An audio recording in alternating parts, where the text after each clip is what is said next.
Ramona Shelburne, sitting in for Rachel Nichols, who apparently needed the day off to finish her Christmas shopping. Dude, Amazon Prime. Everybody does that now. Where have you been, Nichols? I am joined by the pride of Wake Forest, Tom Haberstroh, and NBA champion Steven Jackson. And we are down to 4 days until the first game that really matters this year in the NBA. Cavs Warriors on Christmas Day. Game 8. The trilogy continues. It's been great theater so far. You remember this t-shirt? Ultimate Warrior. And these Halloween cookies. Wow. And that tweet. All great theater. But is it good for the NBA to have two teams this dominant? I mean, Vegas can't even pretend anyone else has a good chance to derail another Cavs Warriors finals. I just bet the house on the 6 was a bad idea. Sure will, Tom. Sure will. Uh-oh. I mean, there have been some great stories thus far in the NBA. The Rockets going full D'Antoni, Russell Westbrook going full Hulk, the Grizzlies defying Amino Hassan, John Hollinger, and basically all conventional wisdom and modern science. But raise your hand if you can make a compelling argument for any team other than the Cavs or Warriors to be playing in June. Tom, Jack, anybody? I'm not picking anybody else. I mean, is this good for the NBA when it feels like there's such a huge gap between numbers 1 and 2 and everybody else? You want to say Spurs, but you just don't know. You can say Spurs. Go ahead. But I want to, but I don't want some. to. I want, I just know how great Golden State is, how great Cleveland is, and I don't see nobody challenging Cleveland. But, hey, we'll see. But these two teams are definitely leading. The drama of this season has been individual performances. That's been the allure of this season. You have Russell Westbrook triple-doubles, James Harden with his assists. But ultimately, I don't think anyone's getting excited about the 3 through 30 in the NBA. I think this is going to be a Warriors-Cavs finals. The Warriors have outscored opponents by 378 points since November 5th. And no one else is within 150. No one else is within 150 points since November 5th. There's usually a moment, though, where every team and every front office is there. We're one trade away. If we can just go make that one trade, that one impact trade, maybe we have a chance. I don't know that you can say that this year. And it takes away some of the drama of the trading deadline, and it takes away some of the drama of the playoffs, where a team is basically sitting there hoping somebody slips on some water on the court. Well, in the West, they're hoping Draymond Green gets suspended for Game 5. Exactly. And we know the West, if you are one player away, then you're talking about the Clippers, a team like that's one player away. A lot of teams, Clippers maybe, a one player away, but a lot of teams in the West are not one player away. The only player that can get the team, the East can get help with one player away, not in the West. Yeah, you talk about the Warriors, they lose the finals. They were one player away from winning the finals, and they got Kevin Durant, like a former MVP. Like, just when you think, oh, man, right. They just ran through the regular season 73-9, and then they get a 2014 MVP. You watched Roseanne, you remember that show? Yes. Remember one year when they, just recast Becky? Like, she probably wanted more money in her next contract, yes. and they just, got a new Becky? They just got a new Harrison Barnes. Yeah. And his name is Kevin Durant. Yeah. On steroids. Yeah. All right. Moving on. Now from the Be Careful What You Wish For department, the Cavs beat the Bucks by a combined 17 points on back-to-back nights. But Kyrie Irving is still thinking about the one that got away. That would be the Cavs' 17-point loss to the Bucks on November 29th. Take a listen to Kyrie last night. They're a very young team. It would be great to go 4 games against them. I'm fired up to go against them every time now, for real. Because ever since they kicked out in Milwaukee, it's been personal. It's going to continue to be personal. So. Stack. Should Kyrie think twice about wanting to see Milwaukee in the playoffs? It sounds good, Kyrie. You don't mean that. You don't want to play those young guys in the playoffs. Hey, you have the best player in the world. You're probably one of the top point guards. I really don't see anybody beating them, but you want the easy road. And I don't think the easy road is through Milwaukee. They're going to continue to get better. Yo, Giannis Antetokounmpo, he's great. They got Jabari Parker, but no one else on that team is averaging over 10 points per game. Right. No one else. So, and notice how in that clip, Kyrie Irving said in 4 games. Not 7. Come on. It's like Brennan Jennings, Bucks in 6. I don't know if anyone's getting excited about these two teams going against each other, but I'm excited to see Giannis Antetokounmpo. Yeah. That guy in the playoffs would be awesome. Yeah. I'm flashing back though. There's two series that jump out. A couple of years ago, when those same Milwaukee Bucks, with the young kids, when they were all rookies, played the Chicago Bulls in the playoffs and took them to 6 games. Remember that? Yeah, I do. When and anything can happen at that point when you take a team and you extend a series. Then go back even further into distant replay. Remember when the Lakers played the Oklahoma City Thunder when they were just little kids? Oh, that was great. Remember that series? Yes. Gives you a little confidence. You don't want to speed up the development of that team. Mm-hmm. That team is coming. You just take as long as they need. The revenge of Delhi. Yeah. Yeah.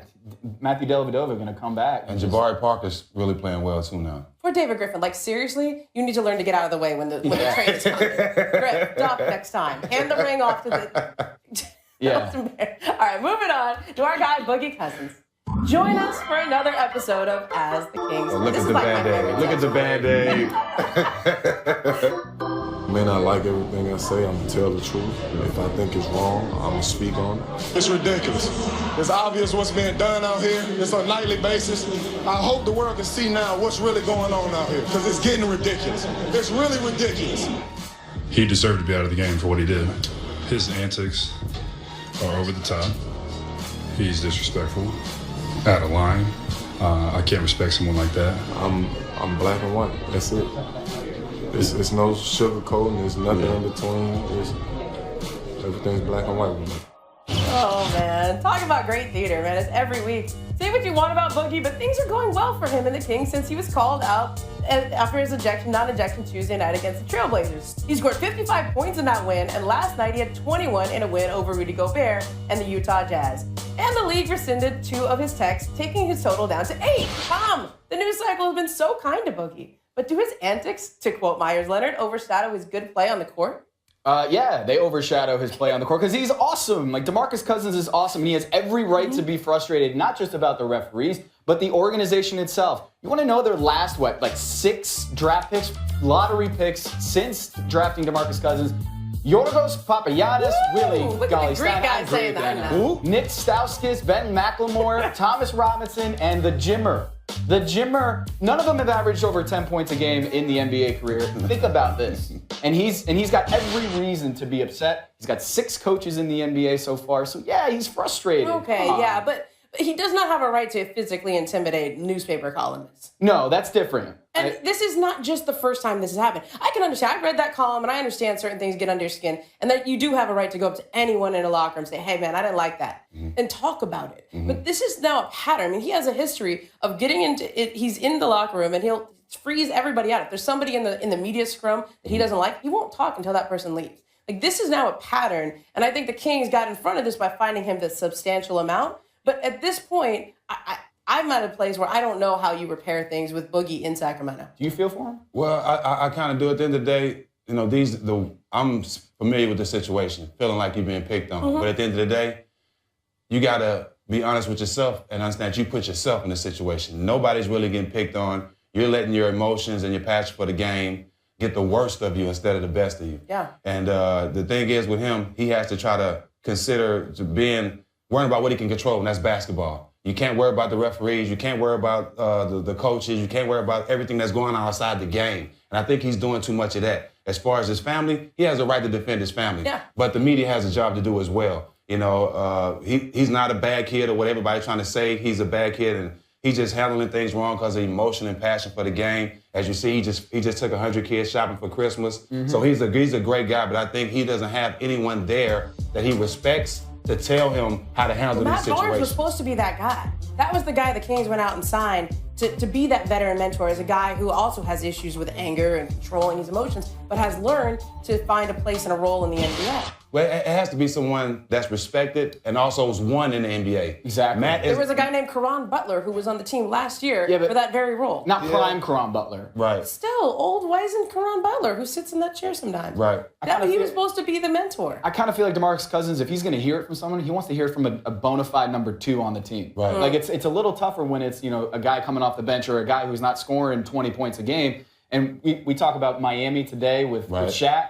I mean, Shaq coming in, he won a championship with Dwayne Wade, but that is the kind of presence. I mean, I don't know if you need a Shaq on this team for DeMarcus Cousins, but I feel like if you're successful in the league and you're still in your prime, DeMarcus Cousins is going to listen. And who was the second guy? No one.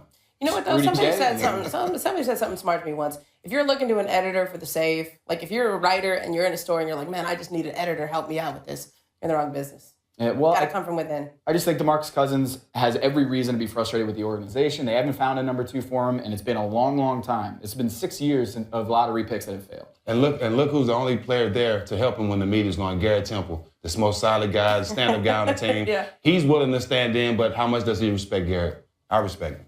All right, guys, moving on. Boogie's former coach, George Karl, is coming out with a book called Curious George. Oh, that's an interesting title, huh? It will certainly adjust their relationship, but excerpts obtained by the New York Post shed light on Karl's feelings about another star player named Carmelo Anthony, whom Karl coached in Denver. Karl writes that he believes Anthony and teammate Kenyon Martin were deeply affected by not having fathers in their lives. Quote, Kenyon Martin and Carmelo carry two big burdens, all that money and no father to show them how to act like a man. Regarding J.R. Smith, Karl wrote that Smith's father, Earl Sr., urged his son to shoot the ball and keep shooting it from the very moment I put him in the game. Zach, what is your reaction to these comments? Well, for the most part, I just feel like with George Karl, why now? Like, why go at him that, my father died this year. So, and my father probably stayed 5 minutes from me growing up. And I really didn't see him that much as growing up as a teenager. But I went to my father's house and built that relationship because I wanted it. But I'm saying that to say, if my father would have been there, George is right. I know I would have made a lot of better decisions if my father was there from day one, but he wasn't. Yeah. So this is the situation that a lot of black young kids have dealt with. So you can't say that and make it seem like it's a punishment because our fathers was. We don't have no control over that. But to say it another, if Pop was to say that, it would be respected even more. You know why? Because Pop has really filled in the role as a father figure for guys like me, guys like Tim Duncan.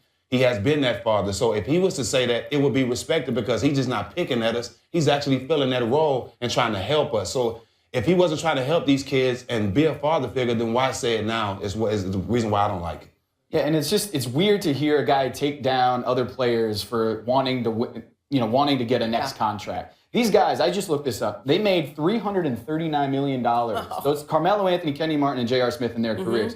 And instead of being like, wow, think about what they came from, and that the fact that these guys can grow up and be millionaires in the NBA, instead of praising them for that, Kenny Martin was getting shot at when he was in junior high. He broke his leg his senior year in college, and he still made $100 million in the NBA. We talk about J.R. Smith meeting the president of the United States. Exactly. And instead of being like, wow, think about the circumstance, what they overcame to get here, it feels like the conversation is they didn't have a man in their life to teach them how to be a man. And it just seems weird to not praise them for getting out of the situations and making an amazing, amazing career in life out of it. Awesome. That's Yeah, right. let's back up. This is just excerpts, so until we read the full book, Furious George, we won't know exactly if he does praise them. But my issue when I read this, it made me sad because it plays to a stereotype, right? I mean, it plays to an old stereotype of like, if you don't have a father, you don't know how to be a man. And I also, like, when you look at George's career, George has won so many games with volatile teams. Go back to those Nuggets teams that he won. He went to the Western Conference Finals with Kenyon Martin, Carmelo Anthony, J.R. Smith. Or a couple of years before that, Allen Iverson was on that team. I mean, those are volatile personalities, and George found a way to make that group work. So then to have the legacy of those teams go down as they didn't know how to win because they didn't know how to handle adversity because they didn't have fathers in their lives. Like, I don't know. If you get a chance to write a book, you write your own history. I don't think that's the right history for him to be writing. But what father, though, doesn't want the best for his son? You gotta make an exception for J.R. Smith's father.